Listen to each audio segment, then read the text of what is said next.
Buenas tardes, vamos a empezar la clase. Nos corresponde en primer lugar hoy terminar de hacer algunos comentarios respecto a los trabajos que ustedes me entregaron del caso de la fábrica asegurada o no asegurada. Entonces, la ocasión anterior nos dio tiempo de ver solo uno de los trabajos y ya más o menos las ideas generales ya las dimos. Entonces vamos a ver solo algunas particularidades de los restantes trabajos para que luego podamos resolver algunas dudas generales del juicio sumario si es que ustedes tuvieran.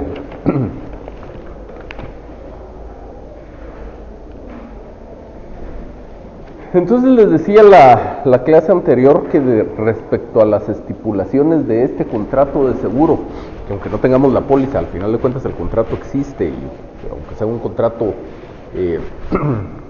no con las formalidades que se hubieran esperado, entonces de esas estipulaciones hay dos que era fundamental mencionar en la demanda. Una era cuál era la suma asegurada y la otra cuál era la vigencia del contrato de seguro. También una más que esa está implícita dentro de lo que ustedes narraron en sus hechos, que es cuáles eran las coberturas que tenía ese contrato de seguro. Entonces estamos haciendo un comentario sobre el trabajo del grupo de Andrea Argueta, Ana Sofía Batres y demás compañeros. Aquí en el apartado 6 de los hechos, en el numeral 6 de los hechos, sí cumple con una de estas menciones, que es lo de la suma asegurada. Atendiendo que el valor del inmueble asegurado era de 500,000 quetzales, de acuerdo al estudio de evaluación, etc., el contrato de seguro implica una obligación de pago por esa misma cantidad en caso ocurriese un siniestro, como lo indica el artículo 902 del Código de Comercio. Está la mención, pero está más o menos. Dos cosas aquí. Primero, una cuestión formal. El código se llama Código de Comercio de Guatemala. Y luego,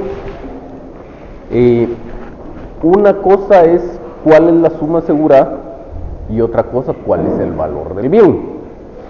Pueden ser coincidentes y se supone que debería ser así. Si yo tengo un bien que en este caso vale 500,000 quetzales y yo contrato un seguro sobre ese bien, mi suma asegurada debería ser de 500,000 quetzales. Pero yo lo puedo asegurar por un menor valor. Si yo quisiera, lo puedo asegurar teniendo el bien un valor de 500,000 quetzales, yo lo puedo asegurar por 400,000, por ejemplo, y asumo el riesgo de los restantes 100,000. Y ese asegurarlo por un valor menor implica que voy a pagar una prima menor. Entonces yo estoy tomando parte del riesgo, eso es perfectamente válido. Luego, aunque no debería pasar, también es posible que yo asegure el bien por una suma mayor a su valor real. Y entonces es donde entra a operar este artículo. La suma asegurada señalará el límite de la responsabilidad del asegurador, si dicha suma no es superior al valor real de las cosas aseguradas. Entonces, si mi suma asegurada fuera de 600,000 quetzales, por ejemplo, y el valor real es de 500,000, es superior al valor real de las cosas, y entonces la responsabilidad del asegurador llega únicamente hasta su valor real. Es decir, el asegurador me va a pagar en el mejor de los casos la suma que sea menor entre la suma asegurada y el valor del bien. Entonces, en un caso como estos, en el que el siniestro ya ocurrió, yo debería hacer mención a las dos cosas por separado. Por un lado, cuál es la suma asegurada, y por otro lado, cuál es el valor del bien, y de ese valor del bien, si se vio afectado todo, es decir, si hubo una destrucción total, o qué parte se vio afectada, cuánto es necesario para reparar. Luego, en el numeral 8 de estos hechos, de alguna manera se trata de hacer alguna alusión a cuáles fueron los daños sufridos. Y entonces dice, por lo que con los documentos que acompañan a la presente demanda se establece con claridad y precisión que el monto al que asciende la indemnización debida por la entidad demandada es de 500,000 quetzales. Pues está más o menos la mención por ahí, pero está muy pobre, le falta detalle y le falta argumentación. O sea, la función del juez no es ponerse a revisar los documentos como para ver qué encuentra él ahí que pudiera sustentar mi reclamación. Al contrario, es función mía como abogado el hacer el detalle de todos estos daños que sufrió el bien y de cuál es el valor de su reparación, o si fue destrucción total, pues cuál era el valor de estos bienes, como para sustentar los 500,000 quetzales que estoy reclamando de indemnización.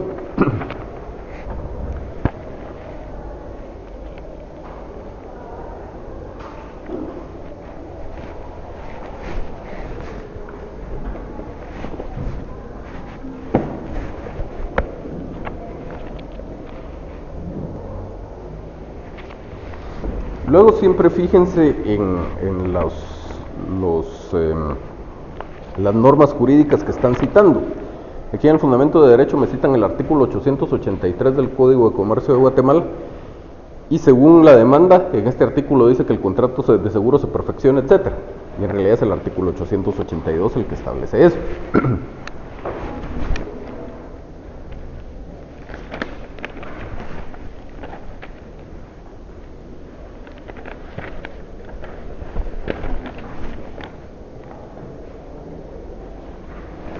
Y en cuanto a este trabajo, esas serían las observaciones.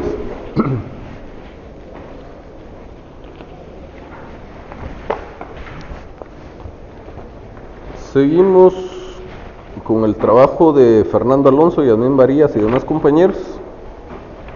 Y aquí casi que de entrada nos topamos con un problema, y es que esta demanda la tuvo que haber rechazado el juez. No se cumple en este caso con la indicación del lugar de la residencia o la circunstancia de ignorarla. En el objeto de la comparecencia dice que comparezca ante usted con el objeto de promover juicio sumario de cumplimiento de contrato de seguro en contra de la entidad Seguros del Norte Sociedad Anónima. Hasta ahí va bien. Y luego dice quien puede ser notificado en su sede social, ubicada en tal dirección. El requisito legal es la residencia, no la sede social. Ni dice la ley que cuando se trate de personas jurídicas el requisito quede satisfecho indicando la sede social. Entonces, perfecto, hay que notificarla en su sede social, porque esa es la mejor manera de asegurarme que la notificación tenga validez. Si se le notifica a una sociedad anónima en su sede social, es casi seguro que no voy a tener problema, por lo menos en cuanto al lugar en que se hizo la notificación. Pero entonces, con todo esto que se menciona aquí después del nombre de la sociedad, estoy cumpliendo solo un requisito, que es la indicación del lugar en donde puede ser notificado el demandado. El otro requisito, que es la indicación del lugar de su residencia, no lo estoy cumpliendo. Siendo persona jurídica, pues bastaría que indicara que por ser persona jurídica carece de residencia, pero puede ser notificada en su sede social ubicada en tal dirección.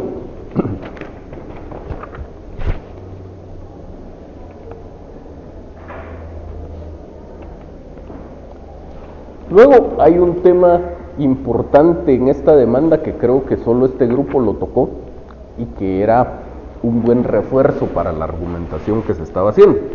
En la literal B del apartado de hechos, el tercer párrafo dice: asimismo, el Código de Comercio de Guatemala, en las disposiciones generales de los contratos mercantiles, establece en el artículo 671, los contratos de comercio no están sujetos para su validez a formalidades especiales.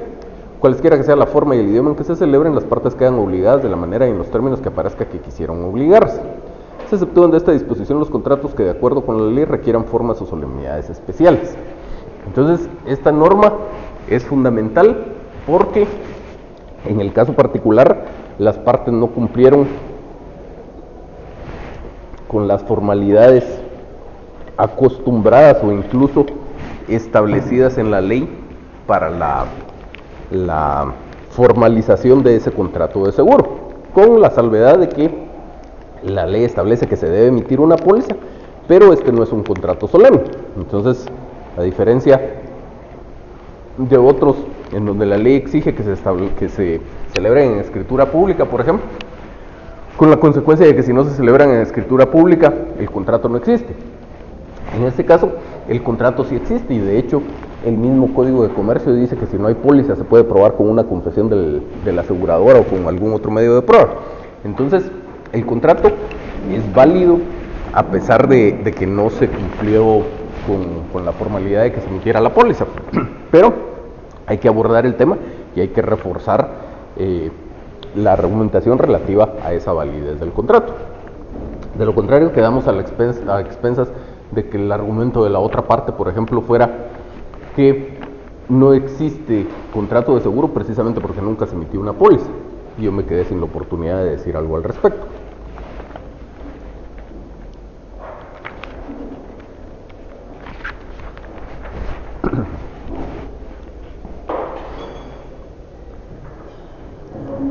Otra cosa importante aquí, que ya decíamos en la clase anterior que alguno de los trabajos tenía esta referencia a una norma de la ley de la actividad aseguradora.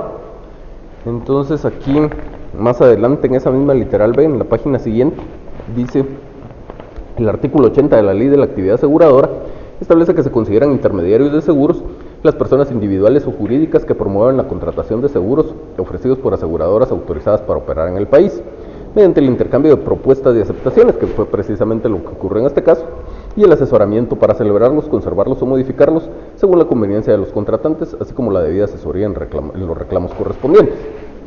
Entonces, sobre la base de esa norma puedo construir un bonito argumento relativo a cómo, con el simple hecho de que este corredor de seguros me entregara la propuesta que me hizo la aseguradora y recibiera la aceptación que yo le entregué y el pago que yo le entregué, ya se entiende por formalizado o por celebrado, por perfeccionado un contrato de seguro, y entonces la aseguradora está obligada. Tiene el problema esta demanda, al igual que en la mayoría de casos, que no hace referencia a cuál era la suma asegurada ni a cuál era la vigencia del contrato de seguro.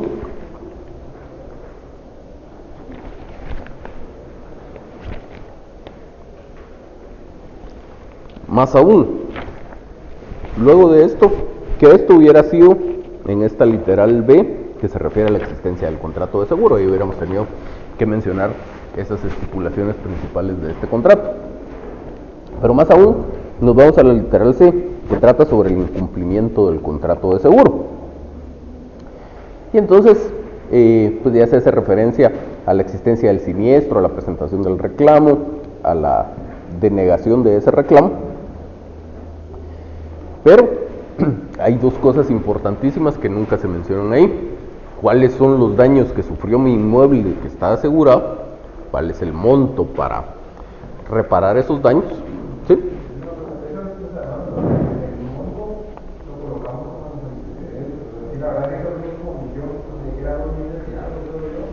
Ahorita vamos a ver. Entonces, en esta parte debería decir cuáles son los daños que sufrió el inmueble, cuál es el monto para reparar esos daños y cuál es el monto entonces de la indemnización que se está reclamando. Vamos a ver lo que dice aquí su compañero respecto a los 2 millones de quetzales.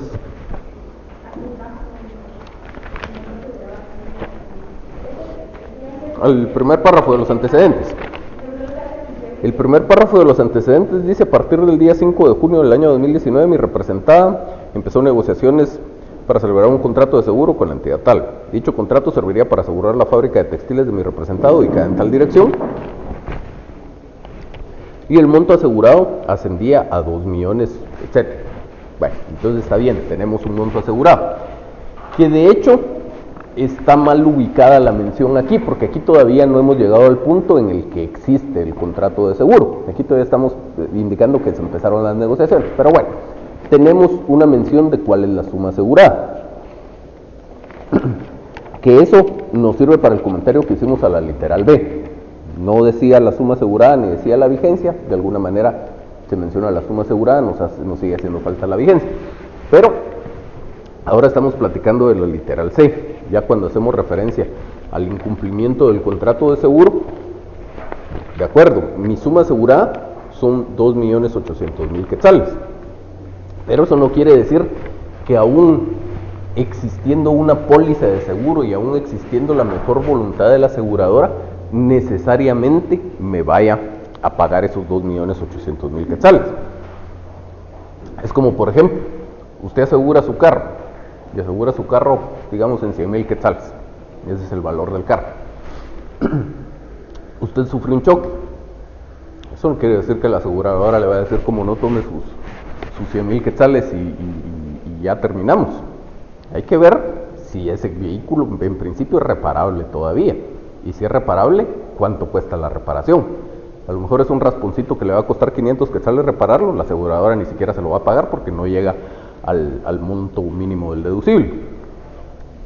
Suponiendo que pase de eso, pero sí sea reparable todavía y la reparación cueste 30,000 quetzales, en el mejor de los casos lo que le va a pagar la aseguradora son los 30,000 quetzales menos el deducible. Y suponiendo que el carro se haya destruido totalmente, sea una pérdida total, como les decía en la clase anterior, la aseguradora dentro de las cosas que le va a pedir es un avalúo o un par de avalúos de un vehículo de similares condiciones. Entonces supongamos que usted calculó mal el valor de su vehículo cuando lo aseguró. Dijo, mi vehículo cuesta 100,000 quetzales, lo voy a asegurar por 100,000 quetzales, pero resulta que en realidad el valor de mercado de ese vehículo es de 80,000 quetzales, la aseguradora le va a pagar solo 80,000 quetzales.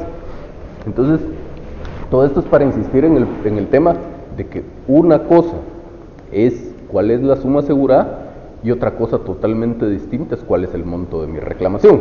Eventualmente pueden coincidir, pero no es necesario. Y entonces tengo que hacer mención y argumentación de cada uno de esos datos por separado. Igual aquí la fábrica estaba asegurada por 2,800,000 quetzales, pero a lo mejor las reparaciones, la cantidad de dinero necesaria para hacer las reparaciones son solo 100,000 quetzales, o 500,000, o 1,000,000, o 2,000,000, y nunca llegamos a los 2,800,000 quetzales que era el total. También podría pasar, se necesitan 3,5 millones para reparar esta fábrica. Como la suma asegurada son 2,800,000 quetzales, pues solo eso me pagarán. Pero es información que hay que proporcionarle al juez, y precisamente por eso es que este es un proceso de conocimiento. Si la aseguradora siempre me tuviera que pagar el total de la suma asegurada cuando existe un siniestro, pues a lo mejor ni sería tan necesario el proceso de conocimiento, o sería un proceso de conocimiento mucho más sencillo.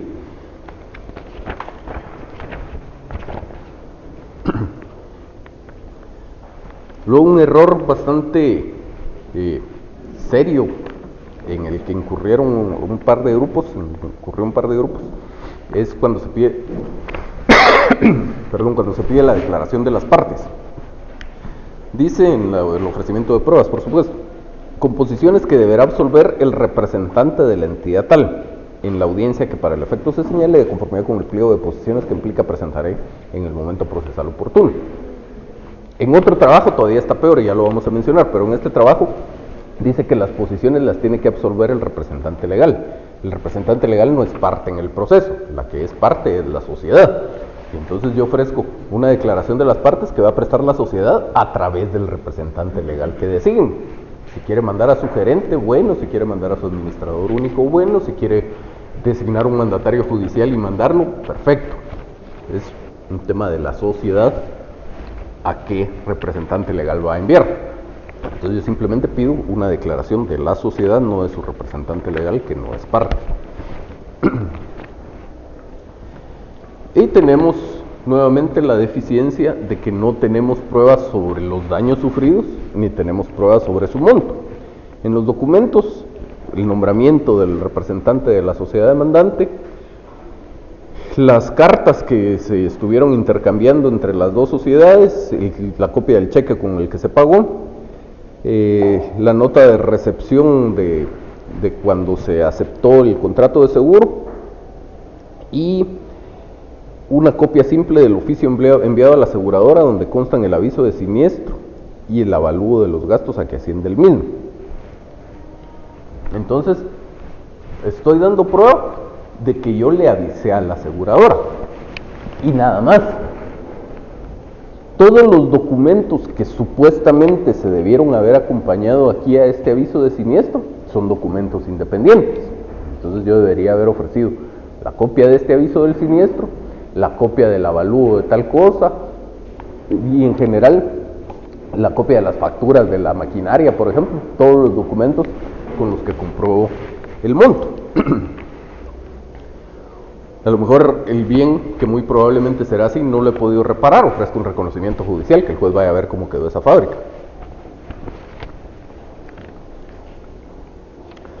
Y luego la petición de fondo, nuevamente el tema de que esta es una petición de condena y que por lo tanto debemos cumplir con esa estructura de la que hablábamos la clase anterior. En principio, aunque en el fondo pareciera lo mismo y en realidad es casi la misma cosa, lo técnico es pedir no que se ordene el cumplimiento del contrato de seguro, sino que se condene a la entidad demandada a pagar, etc. Y en esto tenemos que contemplar los 4 elementos de los que hemos hablado: quién es el deudor, quién es el acreedor, cuál es el monto que tiene que pagar y en qué concepto. Aquí dice: se ordena el cumplimiento del contrato de seguro por parte de la entidad Seguros del Norte, y tengo quién es el deudor, consistente en el pago de indemnización en virtud del incumplimiento contrato de seguro celebrado con la entidad. Ahí dice quién es el acreedor, por el monto asegurado. Les insisto, lo que estoy reclamando aquí no es el monto asegurado, es el monto por el que yo me vi perjudicado por el siniestro, que asciende a 2.800.000 quetzales. Entonces está la mención de la cantidad que me tiene que pagar, pero hay falta de precisión en cuanto al concepto, en cuanto al por qué me tiene que pagar. El pago de indemnización en virtud del incumplimiento del contrato de seguro. ¿Qué incumplimiento, qué contrato de seguro? No sabemos. Entonces hay que ser más específicos.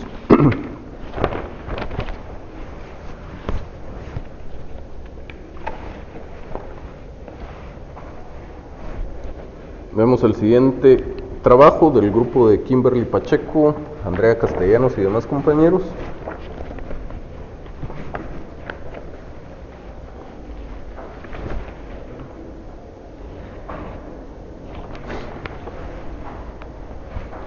Y aquí, de entrada en los hechos, tengo un tema que sí es bien preocupante, que me lo estén plasmando en una demanda.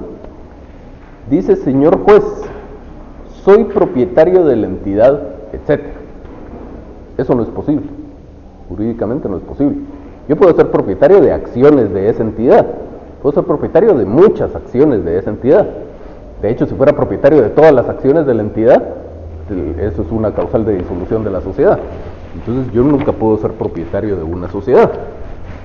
Y en todo caso, no es, aun cuando yo fuera el dueño de muchas acciones de esa sociedad, no es como dueño de esas acciones que estoy compareciendo. Yo estoy compareciendo, dice aquí, en mi calidad de gerente general y representante legal de la entidad tal. Entonces, si yo compareciera como accionista de esa sociedad, esa demanda me la tiene que rechazar el juez, y si no me la rechaza hay una total falta de personalidad ahí, porque el accionista de la sociedad, aunque indirectamente es obvio que la afectación al patrimonio de la sociedad lo afecta a él, la sociedad, dice el código, y lo dice expresamente el Código de Comercio, forma una persona jurídica independientemente de sus socios individualmente considerados. Entonces, aquí lo que ocurrió es que se afectó el patrimonio de la sociedad, no el del accionista, por lo menos no de forma directa. Entonces, esto que dice aquí, jurídicamente no es posible. De hecho, el juez, si hiciera una adecuada calificación de esta demanda, debería rechazarla, porque los hechos no están narrados con claridad y precisión. Nuevamente les insisto, cuando mencionan al Código de Comercio, se llama Código de Comercio de Guatemala. Y al igual que en los otros trabajos, no se menciona cuál es la suma asegurada, tampoco se menciona cuál era la vigencia de este contrato de seguro.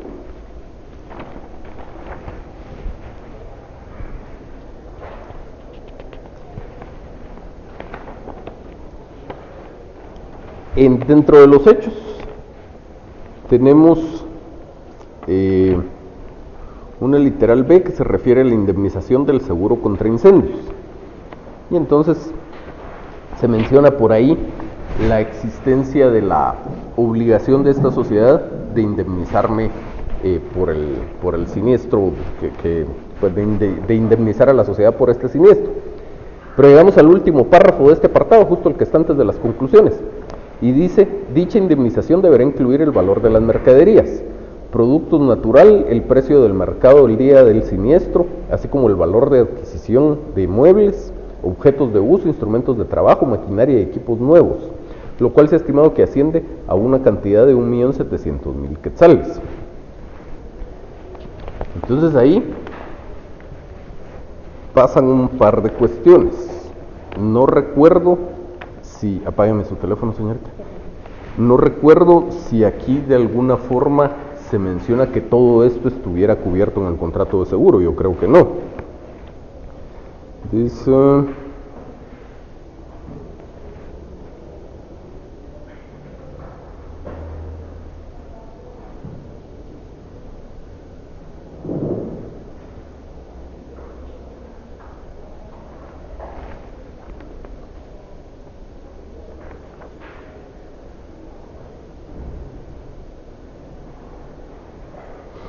Cuando se mencionan las estipulaciones del contrato de seguro, no se menciona que todo esto estuviera cubierto. Y en todo caso, aunque todo esto estuviera cubierto, los instrumentos de trabajo, la maquinaria, el equipo y todo lo demás, yo no me puedo aparecer simplemente en un parrafito al final de los hechos diciendo que todo eso lo estimo en 1.700.000 quetzales. ¿Y de dónde estimo yo esto? En 1.700.000 quetzales, pues no sabemos. Necesariamente tendríamos, insisto, que hacer un detalle y una argumentación de qué fue lo que pasó con cada uno de esos bienes, cuál es el valor de esos bienes, si se pueden reparar, pues cuál es el valor de reparación, si ya no se pueden reparar, cuál es el valor de reposición.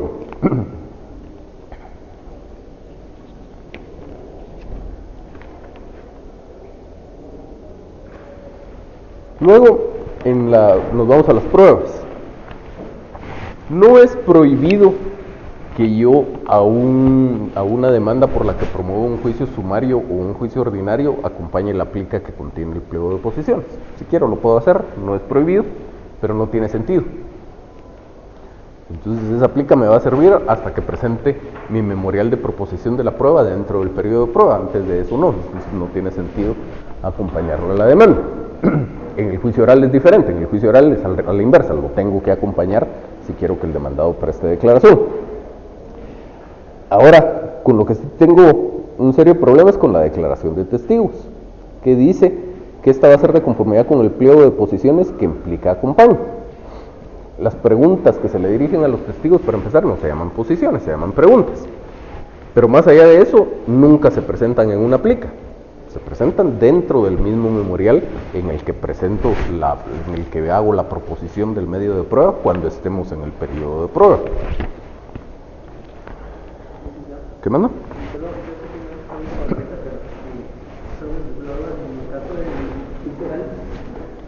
Las preguntas de la declaración de testigos, ¿en dónde va contenida? En el apartado de medios de prueba, se tiene que poner que deberá contestar, no me acuerdo la redacción, pero que deberá citarse a tal testigo que deberá contener las siguientes preguntas y se enumera cada pregunta. Lo puede hacer de esa forma, o podría llevar listo el día de la audiencia un memorial donde le presenta al juez las preguntas.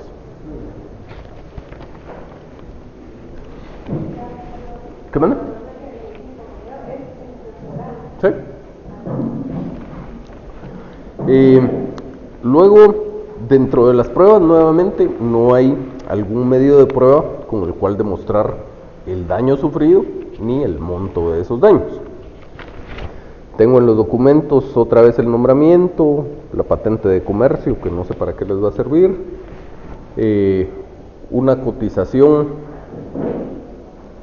realizada por Industrias Textiles a Seguros del Norte, cuando estaban todavía negociando la celebración del contrato de seguro, la propuesta que les hicieron, una carta que se dirigieron, una nueva propuesta del contrato de seguro, una carta donde acepté el contrato del seguro, una publicación de que existió el incendio, pues entonces más o menos tenemos prueba sobre la existencia del incendio, pero sobre el monto de la indemnización reclamada no hay alguna prueba acá.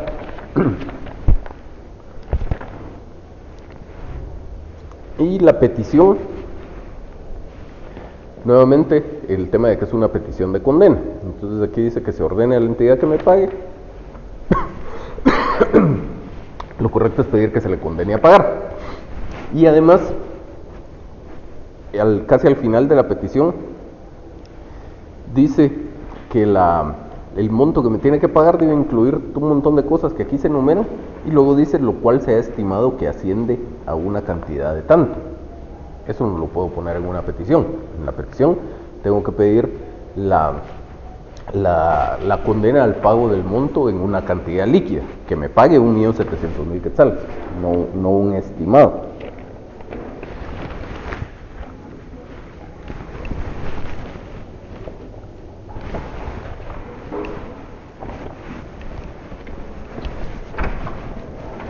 Buenas noches. Permiso, disculpe. Fíjese que vengo realizando la evaluación de docentes. Pasa adelante. Sí, permiso. No, no, 5 minutos. Pasa adelante. Buenas noches, permiso. Jóvenes, fíjense que vengo realizando la evaluación de docentes. No sé si ustedes me quieren ayudar o apoyar para realizarla acá en el aula. No dura mucho, 3 minutos. Ya. Para los que todavía no la han hecho, entonces, tal vez si me pudieran apoyar, tal vez no realizándola acá, sino en su casa o cuando tengan tiempo libre. Gracias. Solo lo vamos a hacer con una pila. ¿Sí?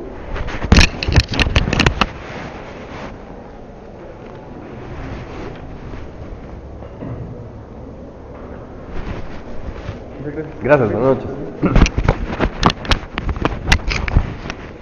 Y entonces tenemos el último trabajo, el de Francisco Javier Espinosa, Andrés Menéndez y demás compañeros.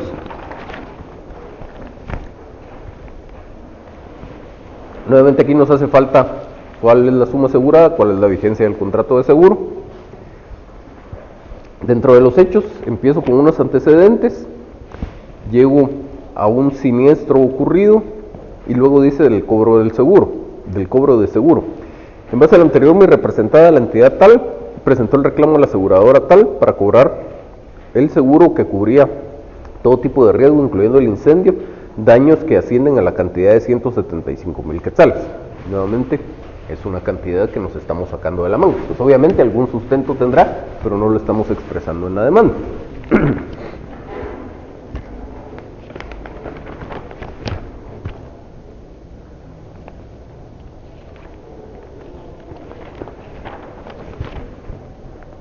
Y al igual que pasa con la mayoría de las otras demandas, no hay una prueba sobre el monto de los daños que estoy reclamando.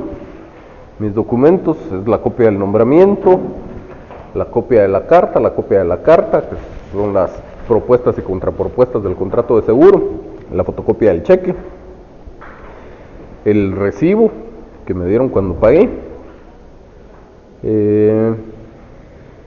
una fotografía donde se puede observar el incendio y otra fotografía, y se acabó. No hay alguna prueba sobre el monto que estoy reclamando o por qué estoy reclamando ese monto. Y luego les decía que no puedo pedir que preste declaración el representante de la sociedad. Aquí se pide declaración de las partes que deberá prestar el representante legal de Seguros del Norte, Sociedad Anónima, el señor fulano de tal, hasta con nombre y apellido. Y no solo eso, sino que la tiene que prestar en forma personal y no por medio de apoderado.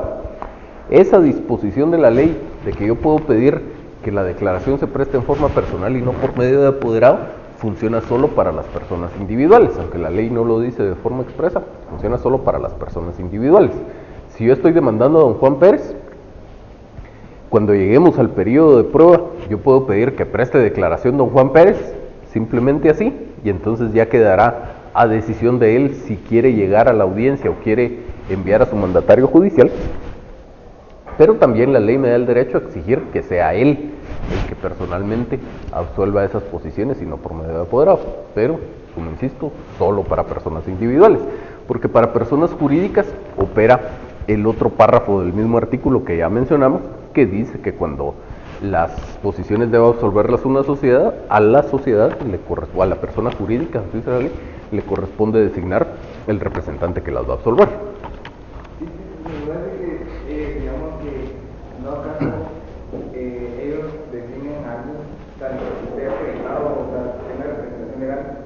Y él diga que no conoce, puede responder a las preguntas que no conoce los hechos. No.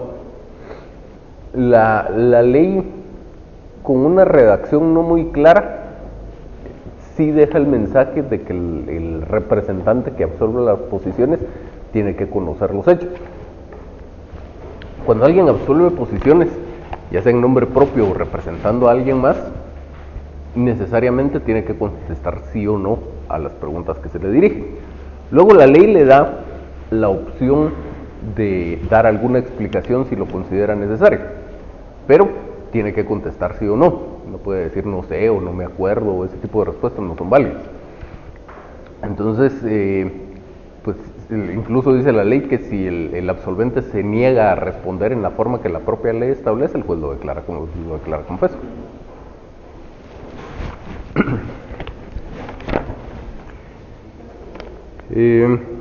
Y nos hace falta en esta demanda, dentro de las peticiones de trámite, la que se refiere a que oportunamente se señale día y hora para la vista.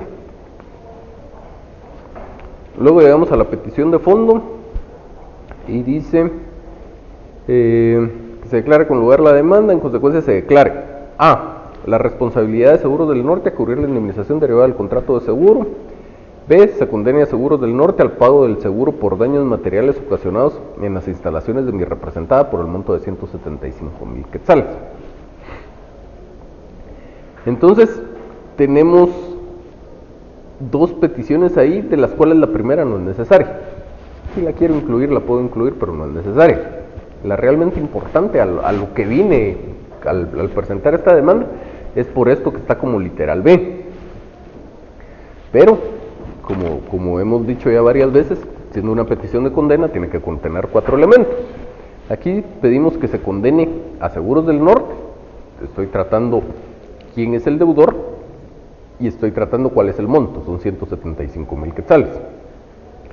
Luego del acreedor no dice nada, y el concepto por el cual se va a hacer el pago lo dice de una forma muy imprecisa.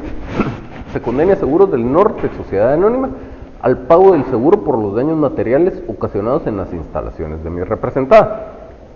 Ahí de lo que estoy haciendo mención, al mencionar a mi representada, es de en dónde se produjeron los daños, en dónde se produjo el incendio, no a quién le van a pagar. Entonces estoy pidiendo que lo condenen a pagar, pero no lo estoy pidiendo a quién se le debe hacer el pago. Obviamente es a mí, pero la petición correctamente formulada lo tiene que decir de manera expresa. Y pues hay que indicar con precisión cuál es el concepto por el que se va a hacer el pago, en virtud de que existe esa obligación de pagar.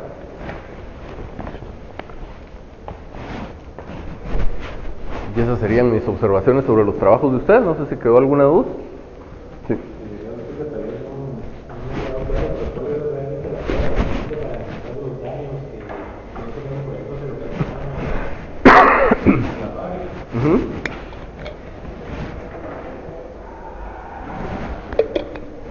No hay una respuesta absoluta, hay que ver el caso en particular, pero cuestiones más o menos lógicas y que uno debería tratar de cuidar en cualquier caso de esos que se le presente. Necesitamos sobre todo un tema visual, no solo por la prueba como tal, sino por el impacto psicológico que eso puede causar. Entonces, cuando usted, su cliente lo contrata, seguramente la fábrica sigue hecha un desastre. Entonces, alguno de los grupos, no sé si fue este o alguno de los grupos anteriores, ofreció una fotografía del exterior del inmueble y otra fotografía del interior, y las ofreció como documentos. Yo en ese caso no presentaría fotografías como documentos, las presentaría como medio científico de prueba, porque puede ir un notario, que puedo ser yo mismo, no tengo alguna prohibición para hacerlo, un notario contratado por el cliente a certificar la autenticidad de esas fotografías. Entonces vamos juntos, tomamos las fotografías, se certifica la autenticidad y deberían ser varias fotografías, porque a no ser que sea un inmueble muy pequeñito, una fotografía del exterior y una fotografía del interior no va a darle al juez una idea completa de qué fue todo lo que le pasó al inmueble. Ahí para tener claro, se presenta como medio científico de prueba. Yo como notario lo legalizo, o sea, ayudándome para que dé los efectos del 186, que una vez produzca esa prueba. No, para nada. No. Ahí estamos mezclando dos cosas totalmente distintas. Lo que dice el 186 es que los documentos autorizados por notario o por funcionario o empleado público en ejercicio de su cargo producen fe y hacen plena prueba. Esto no sería un documento. Entonces, mi intervención como notario no es para que le dé valor de plena prueba, es para que esto pueda servir como medio científico de prueba, como dice el 192 tal vez, o 193 más probablemente.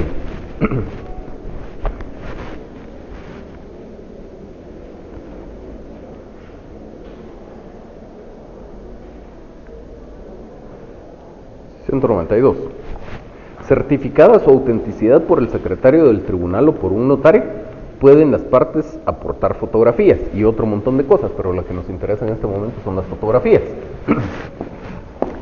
Entonces, lo que yo estoy haciendo es certificándolo para que valga como medio científico de prueba. Cuando el juez valore esto, no le puede dar valor de plena prueba. Deja de ser la fotografía para efectos de categorizarla como medio de prueba, deja de ser un documento, ahora es un medio científico de prueba. Entonces hay que seguir la regla general de que el juez la va a valorar de conformidad con las reglas de la sana crítica. Pero entre las opciones que usted tiene, que es llevarle una simple fotografía al juez o llevarle otra con una autenticidad certificada por notario, ¿a cuál le va a dar mayor valor probatorio al juez? Obviamente la que tenga su autenticidad certificada por el notario. Entonces, solo déjeme terminar aquí la duda que me planteaba su compañero. Entonces, decíamos que cómo debería yo probar los daños. Le decía yo, no hay una regla definitiva, pero en la mayoría de casos eso me va a servir. Y no sería suficiente en la mayoría de casos una fotografía del exterior y otra fotografía del interior. A lo mejor del exterior solo tiene una fachada y sí me sirve una fotografía, pero a lo mejor es algo más grande y entonces debo presentar una fotografía que muestre la totalidad de la fachada, luego fotografías de detalles de diferentes cosas que pasaron. En el interior, pues muy probablemente el inmueble va a tener diversos ambientes, entonces una o varias fotografías de cada uno de los ambientes. Fotografías de detalle, por ejemplo, si parte de lo que tenía asegurado eran las máquinas, pues entonces fotografías de los distintos lados de cada una de las máquinas como para ver cómo quedaron. Pues los techos, a lo mejor eran techos cubiertos de madera, pues fotografías de los techos, como que en general darle al juez una clara idea de en qué condiciones quedó el inmueble. Ya voy con usted. Luego, dependiendo de las circunstancias, muy probablemente me va a servir también un reconocimiento judicial. Entonces, si mi cliente definitivamente no tiene el dinero para reconstruir el bien él por su cuenta, sino que la reconstrucción depende de que la aseguradora pague, ofrezco un reconocimiento judicial y en el periodo de prueba propongo el reconocimiento judicial. Si el cliente ya está pensando en reparar el inmueble, pues a lo mejor promuevo unas diligencias de prueba anticipada de reconocimiento judicial para que exista una constancia ahí de en qué condiciones estaba ese inmueble y ya puedo proceder a reparar. Más o menos eso le podría servir en todos los casos. Luego hay que cuantificar esos daños también. Entonces, nuevamente dependemos de las circunstancias. Algunos por ahí planteaban que tenían un avalúo reciente del inmueble, eso le puede servir. Si no tuviera un avalúo reciente del inmueble, puede pedirle a un experto, por ejemplo, que le dé una opinión de un inmueble de esas características, cuál es su valor comercial.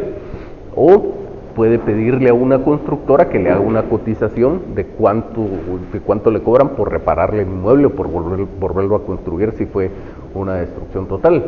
Si tenía aseguradas maquinarias o este tipo de cuestiones, puede acompañar copias de las facturas de las máquinas. Si decíamos la clase anterior, a lo mejor la maquinaria ya está un poco vieja, ya se depreció, pero sigue costando dinero, pues puede acompañar alguna certificación que dé el contador de cuál es el valor actual de la máquina. Entonces depende del caso en particular. La idea es darle al juez el mayor detalle posible y los mayores elementos de convicción posible para que el juez, en principio, o sea, el juez ni siquiera está obligado a creerle a usted que existió el incendio. Entonces, en principio, que el juez se convenza del acaecimiento del siniestro, luego que se convenza de cuáles fueron los efectos de ese siniestro y luego que se convenza de cuál es la afectación patrimonial que a usted le produjo el siniestro. ¿Sí? Ya tengo dos dudas y más sobre el medio científico de prueba, digamos. En algún momento hablamos en clase de SNES, científico de prueba de las fotografías, y yo apunté que tiene que hacer contar los procedimientos. Entonces, en el acta notarial se hace contar los procedimientos. Es una pregunta, todas las que yo le mandé a tiempo, y la otra es, o sea, cada fotografía tiene que tener su legalización, o sea, no se puede legalizar, contar las fotografías y hacer una consulta de legalización. Es que son dos cosas. Una cosa es el acta notarial. En el acta notarial, efectivamente, como usted dice, lo que usted debe hacer es describir el procedimiento. Porque la ley en realidad no le da algún parámetro o alguna indicación más que decir que si está certificada la autenticidad por notario. Pero entonces combina usted esto con el código de notariado. Y el código de notariado, ¿qué es lo que le dice? Que a través de actas notariales se puede hacer constar hechos que el notario presencia.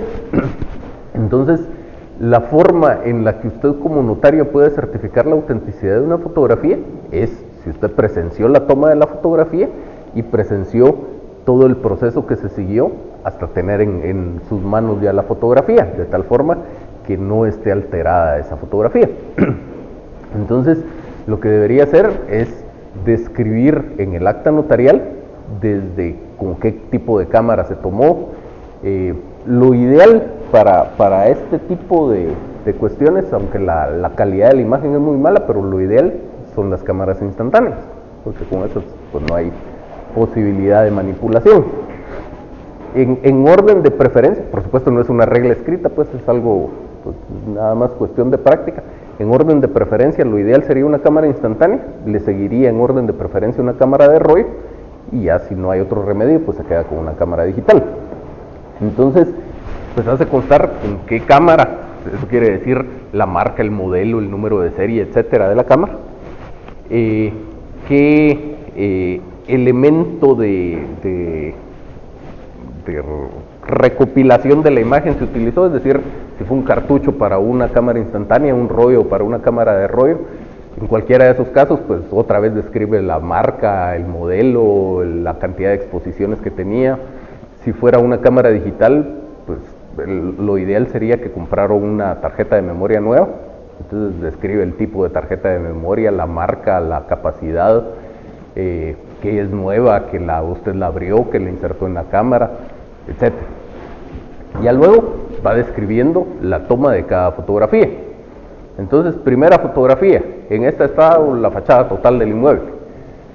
Luego, a continuación, ingresamos al inmueble, segunda fotografía, la vista de la pared de la sala que da hacia el sur. Tercera fotografía, y así se va con todas las fotografías. Ya luego describe pues qué es lo que haya pasado, si tenía un rollo que lo llevó a la tienda de revelado, que se lo entregó al dependiente que lo atendió, que tanto tiempo después le entregó un sobre con tantas fotografías, y entonces ahí ya terminó su parte del acta notarial. Entonces ya solo dice que procedo a dejar constancia en el reverso de cada fotografía de su autenticidad, porque ahí lo que hizo en el acta notarial es describir el procedimiento. Ahora, ¿cómo se asegura usted como notario que estas fotografías que le dieron son las que van a ir acompañando al acta notarial? Pues la única forma que tiene de hacerlo es en el reverso de cada fotografía hace constar que de esas es de las que estamos hablando en el acta notarial. Entonces más o menos le escribe un texto que diga: certificada la autenticidad de esta fotografía de conformidad con el acta notarial de fecha tal, su firma y su sello. Los timbres serían todas las notariales. Sí. ¿Señores?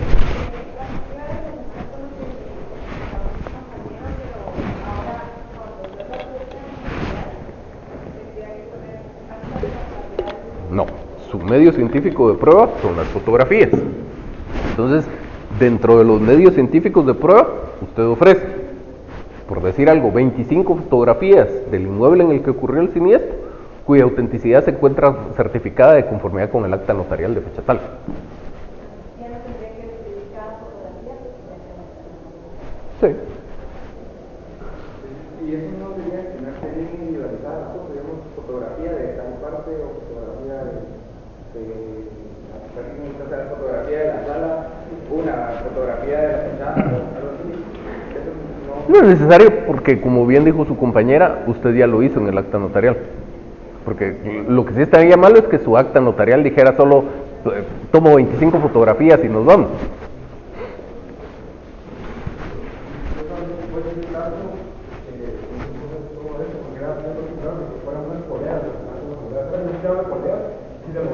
Ajá. Entonces, no se daba, pero la sociedad no necesitaba.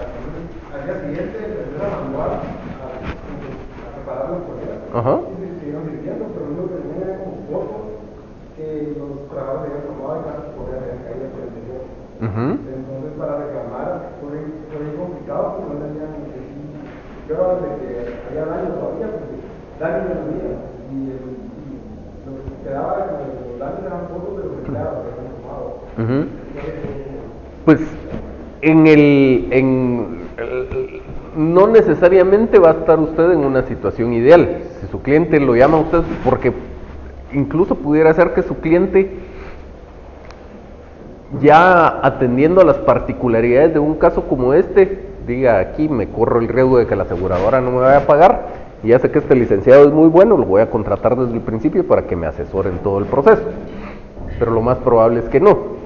Lo más probable es que el cliente se quiera ahorrar un poco de dinero, haga él su reclamo al seguro, el seguro le reciba la documentación, le contesta 3 meses después, y pudiera ser que durante todo ese tiempo a lo mejor al cliente le urgía reparar el bien y ya hasta está reparado cuando lo contratan a usted. Entonces no necesariamente vamos a estar en una situación ideal. Si llegamos al punto, si a usted le planteara en ese caso y le dice usted: y quiero ver las poleas estas dañadas, y le dice: no, sí, ya las reparé y ya las otras no están. ¿Y qué tiene de prueba? Pues unas fotos presenta, no le quedará más. Puestos en esa situación, como mínimo, pudieron haber guardado en una bodega las poleas destruidas, y entonces pedir que el juez fuera a hacer un reconocimiento judicial sobre esas poleas, que ya no va a ser tan convincente, digamos, el resultado del reconocimiento judicial como si las viera instaladas y dañadas, pero es mejor que nada. Ahora, si ya las tiraron a la basura, pues ni modo, nos quedaremos con las fotografías y no quedará más. ¿Usted quería decir algo? ¿No? ¿Usted?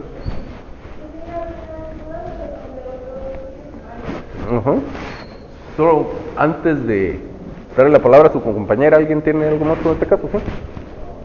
Entonces uno quería mostrar las fotografías, lo que quiero demostrar con las fotografías, el sentido, después indico pruebas de caso, medio de las calidades. Autenticada no. Su autenticidad fue certificada por medio del acta notarial. Ajá.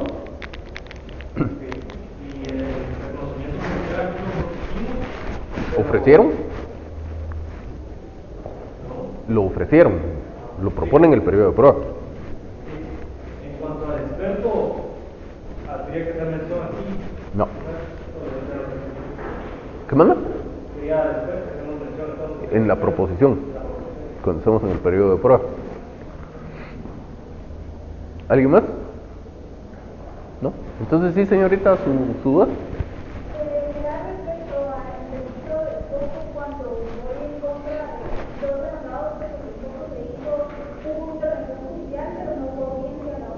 Entonces, en el objeto de mi comparecencia, yo quería poner juicio nacional del delito de despojo en contra de despojo y después en contra del juez, pero yo hago referencia a mi comparecencia de esta segunda persona, el juez, o simplemente pongo. No, usted dice: comparezco a promover interdicto de despojo en contra de Juan y Pedro. Ya en los hechos, obviamente, sí tiene que haber un detalle de qué reclama de Juan y qué reclama de Pedro, y con mayor razón en su petición. Entonces, en su petición de fondo dirá que se condene a Juan a devolver el inmueble de tal cosa y entregarlo a fulano de tal, y que se condene a Pedro a pagar los daños y perjuicios consistentes en tales cosas, y pues, a favor de fulano, y tanto por daños, tanto por perjuicios. En cuanto a la entrevista, quiero decirle que igual para mi hermana o mi esposa, yo puedo pedir que lleve reconocimiento judicial, pero como en este tipo de interdictos de reconocimiento judicial es la parte, entonces sí, yo pido que se me dé una fecha para el reconocimiento judicial o espero a que llegue al momento de la presión. En el de obra nueva y en el de obra peligrosa, siempre lo incluye dentro de sus peticiones de trámite. En el de apego y del INDE perfectamente puede esperar al periodo de prueba y proponerlo como un reconocimiento judicial común y corriente. ¿Sí? Pero en este caso, el reconocimiento judicial se debe dar, como establece el código, como un procedimiento de instancia. ¿En qué caso? El de apego y el del INDE, porque dice Ajá. que se limitará a establecer la alteración límite. Se puede practicar el reconocimiento judicial, lo establece como una etapa del proceso, se podría decir, o es como que independientemente de que sea ahorita o sea después, en la apertura prueba, pero se debe de En realidad en los tres pasa lo mismo. Hay que practicar un reconocimiento judicial. Lo que pasa es que en el de obra nueva y en el de obra peligrosa hay un tema de urgencia. Y el juez, cuando usted le presentó la demanda, ni siquiera ha podido decidir si suspende la obra en el caso de la obra nueva o si ordena hacer algo ahí para evitar el peligro en el caso de la obra peligrosa. Para decidirlo tiene que ir a ver la obra. Entonces, por eso es que de entrada en la misma demanda le pido que señale día y hora, o si es tan urgente, que ya ni siquiera señale día y hora y que comparezca a hacer su reconocimiento judicial.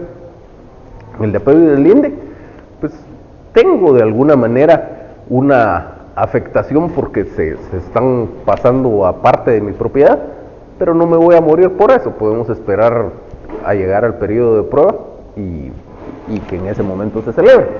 Ahora, el reconocimiento judicial es un medio de prueba que se puede practicar en cualquier estado del proceso. Si yo por alguna razón quiero que se haga antes, pues puedo pedir que se haga antes. pero no es como que obligatorio, digamos, en la presentación de los trámites, no es de obligatoriedad y se pone que se practique el reconocimiento judicial. No. ¿Sí?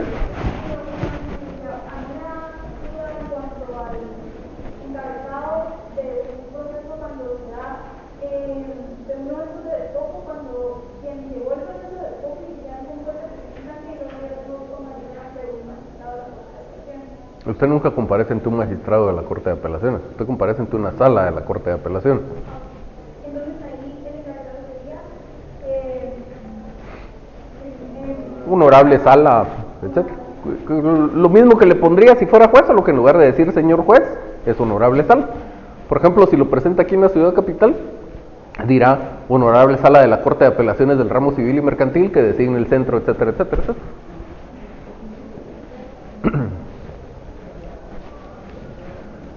¿Sí? En el interdicto de obra nueva se solicita dentro de las peticiones la suspensión inmediata de la obra. Mi pregunta es si existe algo parecido dentro de la obra peligrosa, dentro del interdicto de obra peligrosa. Dependerá, algo que necesariamente tenga que pedir, no.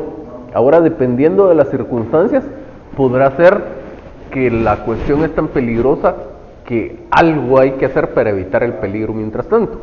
Entonces, no es que la ley se lo exija o que la ley expresamente lo ordene, pero dentro de aquella norma que dice que en los interdictos estos el juez puede dictar las medidas precautorias que estime oportunas, pues usted le podrá pedir que por lo menos se ponga un cordón ahí de aviso peligro, o se ponga una malla, o se ponga algo para evitar el peligro. Perfectamente lo puede hacer, pero no es obligatorio.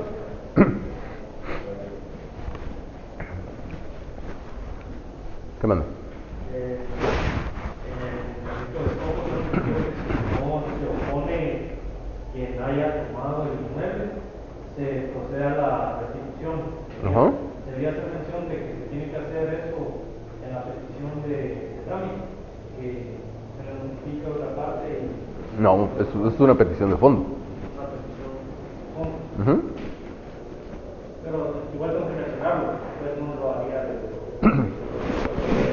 Pues tal vez no es que el juez no lo haga de oficio, sino que su petición no está bien. Entonces, la ley lo que dice es: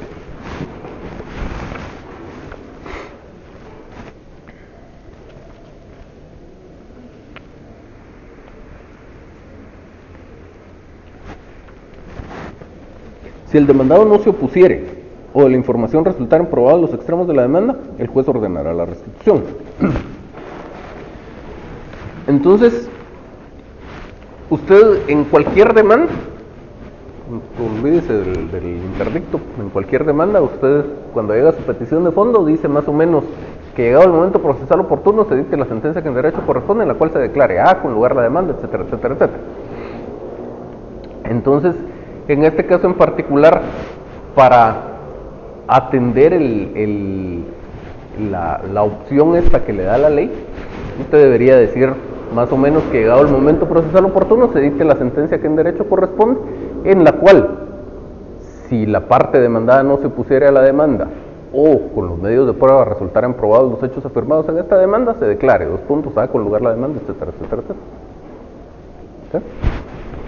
En el caso del despojo o del despojo judicial, en el proceso de la comparecencia también sería necesario poner y el cobro de daños y perjuicios. No, eso es parte de la naturaleza del interdicto. Pero en el despojo, como habíamos dicho, que está el despojo normal, Ajá. el despojo judicial, pero en el interdicto es todo despojo, no despojo judicial. Depende. Cuando es el despojo normal que usted le llamó, usted plantea un interdicto de despojo. Cuando hubo despojo judicial es un interdicto de despojo judicial. Sí.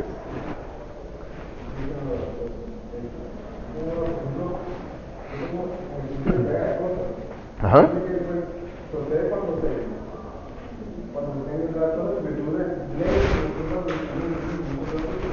y me tienen que entregar un contrato de una cosa y no me lo entregan, no podría, ¿por qué no haría la resolución en este caso? Si uno me entrega cosas, por al final sí, porque no me entregar la cosa y como si el contrato no me entregó, ¿qué plantearía una resolución? Si el contrato no me entregó, una entrega de cosas. Depende. Vamos a ver. Pensemos un poco más en el planteamiento que usted está haciendo. Usted me dice, en virtud de un contrato me tienen que entregar un bien, ¿sí? Y no me lo entregan. Ahora, ¿qué quiero yo? ¿Quiero que me entreguen el bien o quiero devolver las cosas a su estado anterior? A lo mejor ya había pagado el precio y quiero que me devuelvan el precio. Porque usted me dice, ¿por qué no pido la resolución del contrato? La puedo pedir, pero la resolución del contrato no implica que me van a pagar, que me van a entregar el bien que me tenían que haber entregado. A no ser que fuera un contrato, por ejemplo, un contrato de depósito. Entonces, si yo pido la resolución de ese contrato o la rescisión de ese contrato, la devolución de las cosas a su estado anterior quiere decir devuélveme la cosa depositada y más o menos llevo al mismo lugar.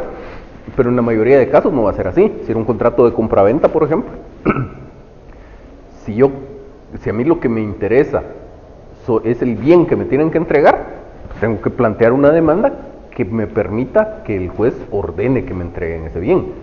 Si le pido, por ejemplo, la resolución de ese contrato ante el incumplimiento de la otra parte, a lo mejor se configura la causal de resolución y el juez declara con lugar mi demanda, pero ¿cuál va a ser la consecuencia de eso? El juez va a ordenar la restitución de las cosas a su estado anterior. Quiere decir, yo ya nunca voy a recibir el bien, y en el mejor de los casos recibiré el pago del precio. Y si ni siquiera había pagado yo el precio, ni siquiera eso. Simplemente quedaremos las partes liberadas de nuestras obligaciones y se acabó. Entonces, hay que partir siempre, pues ya cuando usted está ejerciendo la profesión, hay que partir del punto de qué es lo que quiere su cliente. Y entonces usted le busca el camino jurídico para llegar a eso que su cliente quiere.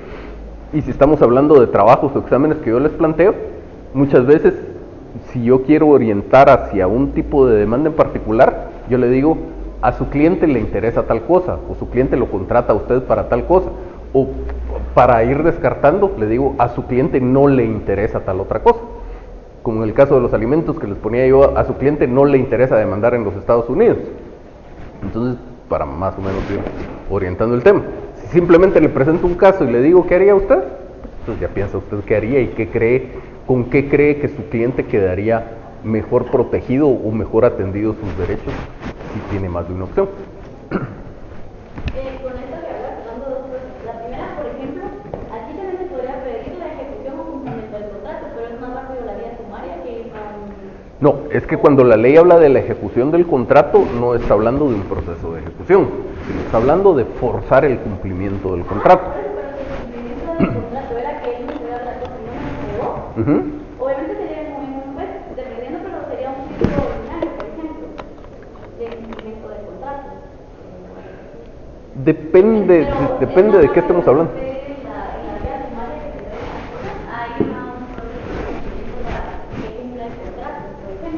No, lo que pasa es que ahí volvemos a tener el mismo problema que teníamos allá, solo que ahora es al revés. Porque ahora usted me está tratando como dos cosas separadas, algo que en realidad es lo mismo. Vamos a ver. Yo le compro a usted el mobiliario de su casa, el menaje de su casa. Y entonces, como no tengo cómo recoger esos bienes, en una hoja simple hacemos un contratito muy sencillo en el que documentamos esa compraventa y establecemos el compromiso de que usted me va a entregar esos bienes en una semana. Y entonces, ahí encuadra esto dentro del supuesto de procedencia del juicio sumario de entrega de bienes muebles. No tengo un título ejecutivo, no tengo otra vía procesal específicamente señalada, yo quiero que me entreguen un bien inmueble que no consiste en dinero. Entonces, si quiero que usted me entregue esos bienes, planteo el juicio sumario de entrega de bienes muebles. Ahí el juicio ordinario de cumplimiento del contrato no es una opción, porque tengo una vía procesal específicamente señalada. Para el cumplimiento de ese contrato, por las características del contrato, en qué consiste la obligación y en qué tipo de documento está contenida, lo procedente es un juicio sumario de entrega de bienes muebles. Y segunda pregunta, por ejemplo, acá en la entrega de cosas, yo podría pedir como medida el secuestro de las cosas. Sí, totalmente.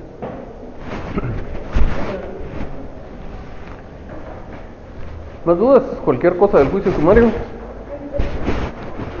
Primero Valdeavellano y después usted. Ajá.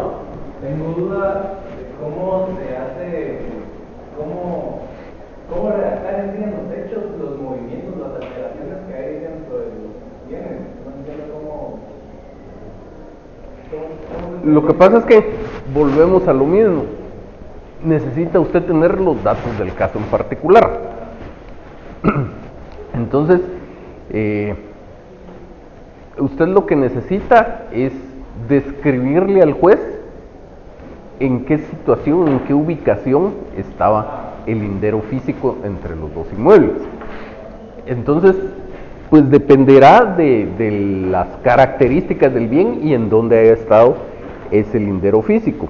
Usted podrá, supongamos que era un bien rústico, una finca de regular extensión, y entonces usted podrá decir, incluso en la actualidad es mucho más que el código, obviamente en la época en que se hizo no se pensaba en estas cosas, pero si fuera una finca rústica, una finca grande, usted podría, también una finca pequeña le podría funcionar, pero tal vez más en una finca de mayor extensión por el rango de error que existe, usted podría hacer geoposicionamiento. Entonces dice que la finca se encontraba, el lindero se encontraba, era una cerca de malla, por ejemplo, que se encontraba en línea recta entre las coordenadas tales y las coordenadas tales. Ahí no hay pierde. Y entonces luego dice que ahora está colocada otra vez una cerca de malla, pero que ahora está entre la coordenada tal y la coordenada tal. Entonces ahí la tiene muy fácil. O podría a lo mejor existir algunos elementos, algunos accidentes geográficos, hechos geográficos les dicen ahora, no sé por qué, pero podrían haber un río o algo a partir del cual usted pudiera decir que del recodo donde el río cruza hacia el poniente, en línea recta hacia tal lugar había una cerca. Es darle una descripción al juez de en dónde estaba y en dónde está. Y el reconocimiento judicial de este va a estar sobre lo que estoy diciendo en mis hechos y sobre cómo está el bien inmueble actualmente. O sea, la idea del reconocimiento judicial es comprobar eso que usted le está diciendo al juez. Entonces el juez sin mucho pierde, porque va a ver ahí la cerca o lo que sea que se haya colocado como signo divisorio entre los inmuebles, va a establecer en dónde está actualmente. Y ya con la documentación que tengan las partes va a establecer en dónde debería estar. Por eso dice la norma ahí que deberán llegar con sus títulos y etcétera, etcétera, porque es para en el momento ver cuando usted compró el bien y se desmembró de su finca matriz, pues entonces dirá ahí las medidas y colindancias que tenía ese bien. Entonces, ya puestos en el campo, vemos cuáles son esas medidas y colindancias. Por eso es que la ley dice que ese reconocimiento judicial se tiene que practicar con el auxilio del experto. ¿Es obligatorio o necesario recomendar acompañar al perito? Como mínimo, el perito que auxilia al juez en el reconocimiento judicial es así de plano, porque la ley lo ordena expresamente. Se practicará reconocimiento judicial según las normas del artículo 174, creo que es. Eso sí lo dice expresamente. Ahora, una prueba de dictamen de expertos probablemente no es necesaria. Probablemente. Nuevamente, dependeremos de las circunstancias del caso en particular. Quería preguntar, con relación a la nulidad, ya viene el criterio de la Corte, que se tiene una vía final, que son contratos de naturaleza mercantil. Así ya también no tendríamos. No. Bueno, yo de hecho tal vez no les pondría un caso en el que tengamos tanta duda como este. Pero situémonos en el curso en el que estamos. Estamos en un curso en el que vamos a platicar del juicio sumario y del juicio oral. Entonces, ya de entrada, en este examen, usted lleva el 50% del caso resuelto. El caso que yo le voy a plantear este sábado es un caso que usted lo va a resolver a través de un juicio sumario. Entonces, no se haga bolas con eso, no se ponga a elucubrar qué fue lo que dijo la Corte. En todo caso, ya le dije yo cuál es mi criterio. A mi criterio, que igual el equivocado puedo ser yo, pues, pero yo estoy convencido que la vía procesal para demandar la nulidad de un contrato mercantil tiene que ser un juicio sumario. Entonces, ¿qué manda? Aquí también hay acciones de nulidad y ya están incorporadas en el Código de Comercio. Ah, no, es que el Código de Comercio trata, cuando habla de la nulidad de los acuerdos de las asambleas, si dice que esa nulidad de los acuerdos de las asambleas se tramita en juicio ordinario. Entonces ahí tampoco hay donde perderse, pues la ley establece que es juicio ordinario. Fuera de eso, cualquier otra nulidad que se refiriera a temas mercantiles, yo la tramitaría en juicio sumario. Y si, por ejemplo, demandáramos la terminación de un contrato en virtud de una cláusula que ellos, por ejemplo, le dicen rescisión, cuando la ley dice que es una cláusula de resolución, en la demanda que promoviéramos para acabar con ese contrato, debería ser lo que dice la ley, juicio sumario de resolución de contrato, tal. Aunque la cláusula que ellos pusieron en el contrato en ese momento diga rescisión. Vamos a ver. Usted tiene un contrato. En el contrato dice que ese contrato se puede rescindir si pasa X hecho. Y entonces usted dice, de conformidad con la naturaleza jurídica, eso debería ser resolución y no rescisión. Sí, porque el Código Civil dice que puede incorporar una cláusula resolutoria y que esta opera al pleno derecho. Una condición resolutoria, ajá. Una condición resolutoria. Uh-huh. Pero a la hora de presentárselo al juez debería ser como dice el código, como dice el Yo creo que tendría más posibilidades de éxito en el caso del ejemplo que usted está planteando si lo plantea como una demanda de rescisión, porque usted se va a basar en una estipulación contractual, y la estipulación contractual en el ejemplo que usted está planteando dice: este contrato se podrá rescindir si pasa tal cosa. Y entonces eso habría que amarrarlo con la norma aquella que dice que desde que se perfecciona un contrato las partes quedan obligadas al cumplimiento de lo convenido. Entonces, usted y yo como partes en el contrato nos obligamos a lo que haya sido, pues si era compraventa, yo le entregaba la cosa y usted me entregaba el precio, o a lo que haya consistido el contrato, pero también nos obligamos a las cuestiones accesorias que pactamos ahí. Entonces nos obligamos a que si ocurría este hecho, el contrato se iba a rescindir. Sí, porque solo en ese caso sería rescisión, porque si no lo llamaran así, solo sería una rescisión si es por una causal establecida en ley. Así es. ¿De acuerdo?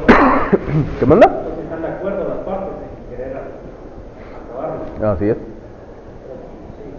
Y lo que determina la vía sumaria es que en las partes, los sujetos contractuales, uno sea una comerciante. No. No. Cuando usted tiene un tema mercantil, el contrato que se celebró es mercantil. Entonces, si usted va a pedir la rescisión del contrato o va a pedir la resolución del contrato, la va a pedir como juicio sumario. Pero no porque sea un tema de rescisión de contrato, sino porque es un tema mercantil, basado en el artículo 1039 del Código.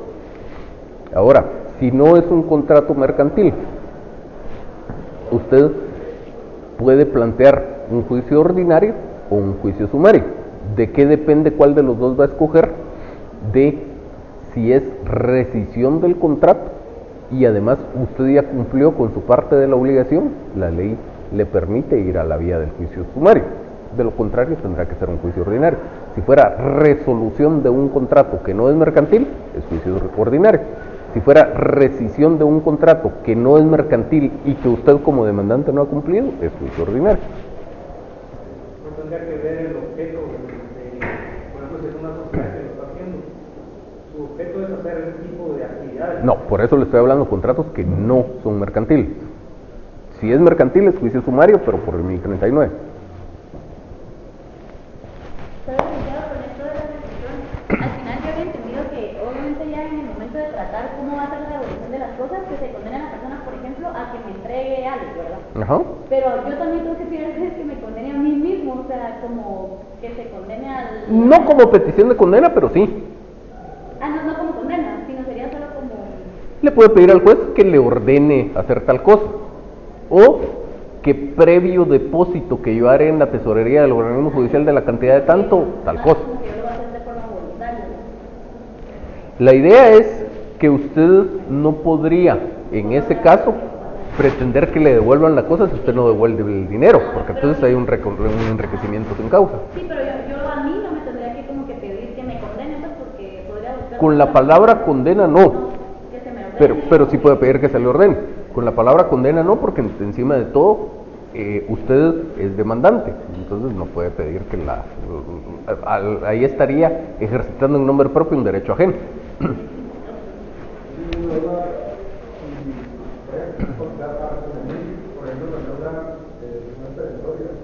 Ajá. Las precisiones en este caso, sería como el orden que se da, porque el nivel no vaya como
Entonces, como dijo el chiste, depende. Depende de qué de todo esto es lo que usted quiere hacer. Si usted simplemente contesta la demanda en sentido negativo, usted lo único que pide es que declaren sin lugar la demanda. No pide que le declaren con lugar la contestación de la demanda, solo que declaren sin lugar la demanda, que condenen a la otra parte a pagar costos. Si usted contesta la demanda en sentido negativo e interpone una excepción perentoria, en muchos casos, la única razón para declarar con lugar esa demanda es precisamente la excepción perentoria. Por eso formula primero sus peticiones de la excepción perentoria. Que declare con lugar la excepción perentoria. La consecuencia de esa excepción perentoria, cada excepción perentoria tendrá su propia consecuencia, no hay una consecuencia general. Que declaren sin lugar la demanda y que condenen a la otra parte a pagar costos. Si es contestación de demanda con reconvención, lo primero en ese caso es lo relativo a la demanda y luego viene lo relativo a la reconvención. Que declaren sin lugar la demanda, que declare con lugar la reconvención, la consecuencia de esa reconvención, porque ahí es una demanda, tiene que tener su consecuencia, las cosas. Y si fuera todo junto, contestación de demanda, excepción perentoria y reconvención, primero la excepción perentoria, la consecuencia de la excepción perentoria, sin lugar la demanda, con lugar la reconvención, la consecuencia de la reconvención y las cosas.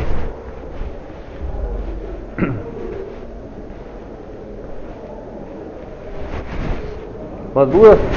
Pero la excepción, por ejemplo, en las peticiones de trámite, cuando yo las Ajá.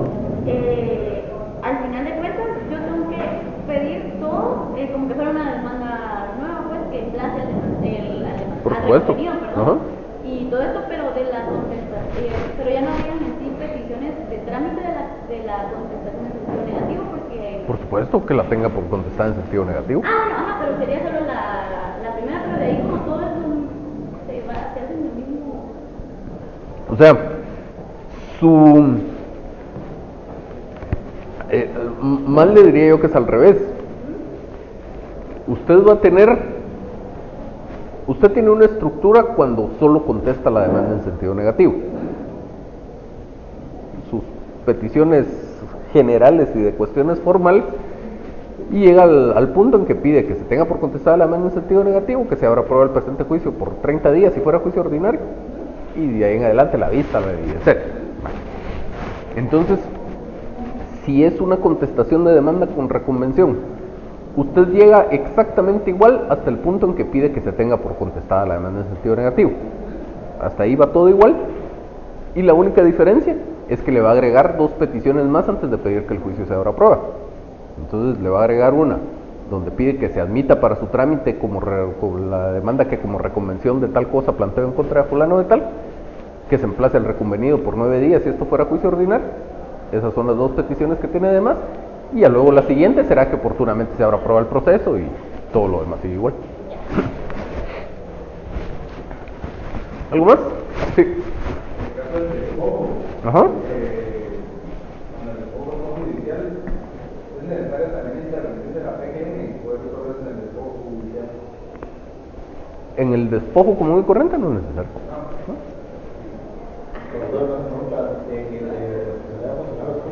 Ajá.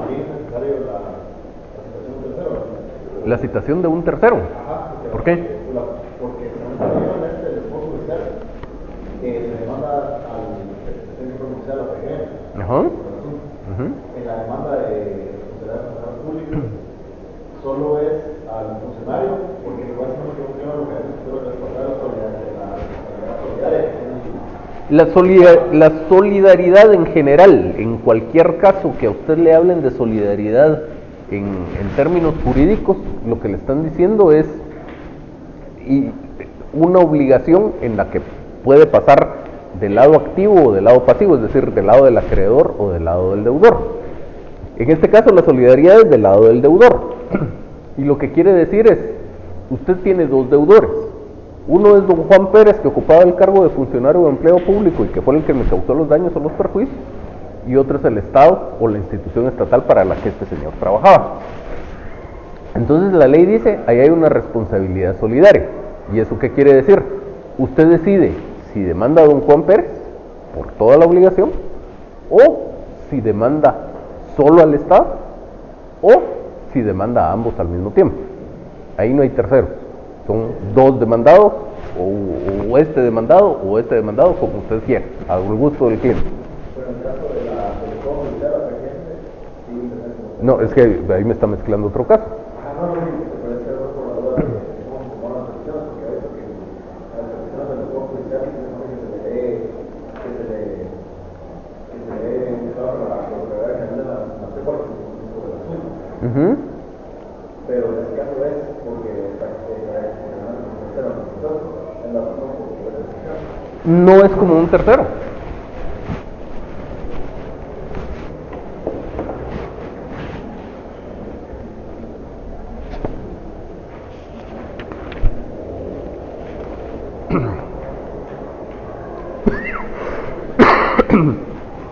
Lo que dice la parte final del tercer párrafo del artículo 257 es: la demanda se tramitará como en primera instancia con intervención del Ministerio Público, que actualmente es la Procuraduría General de la Nación. No es como tercero. La ley dice, usted como tercero, y ya lo hemos dicho varias veces en este semestre, usted como tercero puede emplazar o pedir que se emplace.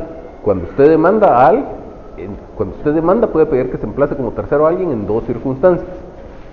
Si considera causa común con esa persona, es decir, si éste va a salir beneficiado si le declaran a usted su demanda, o si usted pretende una garantía de esa persona, nada más. Son los dos únicos casos en los que usted puede pedir que sí tenga a alguien como tercero. Aquí la ley dice, hay que darle intervención. Y entonces, se regresa usted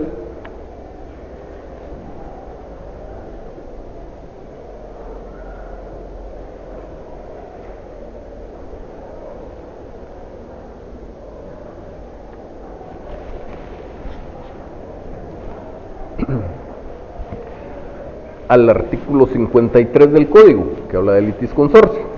Dice, si la decisión no puede pronunciarse más que en relación a varias partes, estas deben demandar o ser demandadas en el mismo proceso. Si este es promovido por algunas o contra algunas de ellas solamente, el juez emplazará a las otras dentro de un término perentorio, no dice cuál. Entonces, la Procuraduría General de la Nación en ese caso no puede ser demandada, no puede ser tercera, ya lo dijimos. Tampoco puede ser demandada, porque la Procuraduría General de la Nación, en el caso este, no fue la que giró la orden ilegal que motivó que usted fuera despojado, tampoco es la que está poseyendo el inmueble ilegítimamente. Entonces tampoco puede pedir usted que se le cite como demandada. Ahí lo que funciona es simplemente la necesidad de participación, la intervención, como dice la ley, y entonces usted pedirá que se emplace al demandado por 3 días y que por disposición esta se emplace también a la Procuraduría General de la Nación por 3 días, no como demandado, simplemente cuando estemos en el objeto de la comparecencia usted dirá, comparezco a promover demanda de tal cosa en contra de fulano, y en un párrafo siguiente dirá, por imperativo legal de conformidad con el artículo tal, debe darse intervención en este caso a la Procuraduría General de la Nación. Por supuesto. Sí.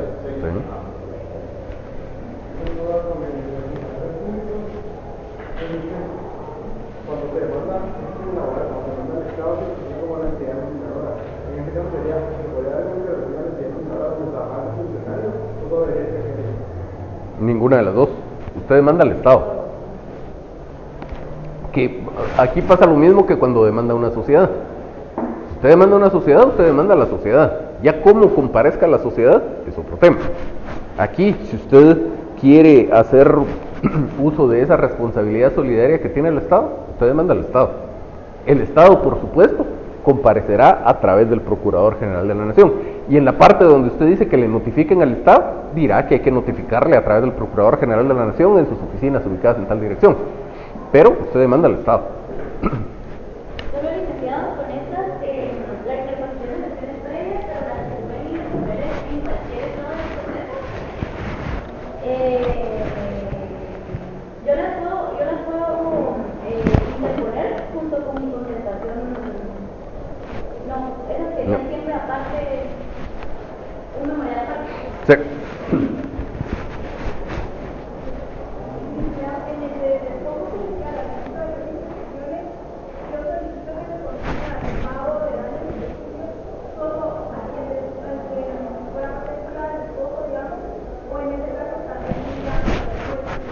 No, solo contra el que fue juez.